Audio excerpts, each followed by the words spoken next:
Funeral homes are seeing the impact of COVID-19. Some are working overtime to meet this increased demand for their services.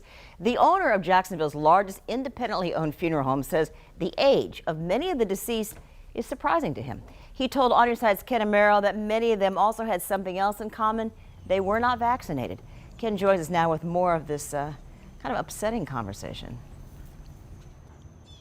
That's correct, Gina. You know, since the start of the pandemic, there have been about 42,000 deaths here in the state of Florida, and that has taken an impact on the funeral homes. When I spoke with Mr. Daryl Patterson earlier today, he was saying that they handled about 500 COVID-related cases in 2020, and now in 2021, that number is going to increase dramatically, all because of the Delta variant.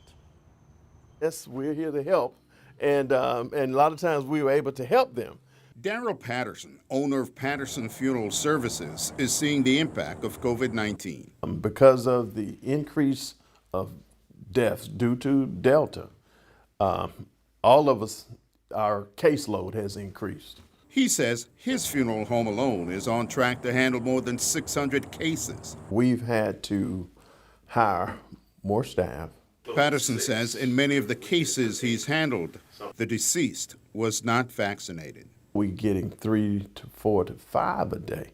So that puts a bigger workload on the funeral home. And he's noticing the deceased are in their 20s, 30s, and 40s. It's not discriminating.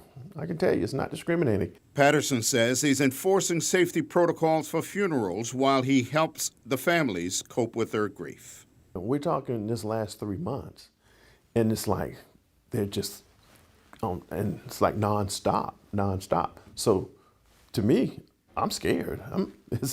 Because I know I'm in this business, but I'm also living in society. And so it's scary.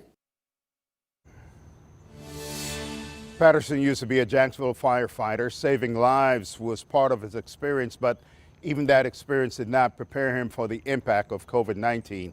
He says if you are not vaccinated, get vaccinated to help reduce this problem. Back to you.